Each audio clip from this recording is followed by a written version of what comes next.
Anda nak beli tablet 2026 tapi tak tahu nak pilih mana? Saya dah kaji 20 model untuk anda daripada RM699 sehingga RM2199 daripada Xiaomi, Oppo, Samsung, Honor, Realme, Huawei sampailah ke Apple, semuanya ada. RM699 Redmi Pad 2 4G ada SIM card. Berbaloi RM999 Poco Pad M1, skrin yang besar, harga yang kecil.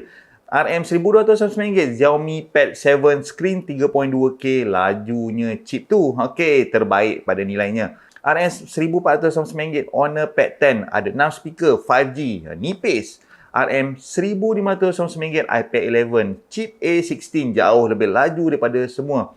RM2199 Samsung S10 FE, S Pen included dan juga mempunyai kamera 12 megapiksel.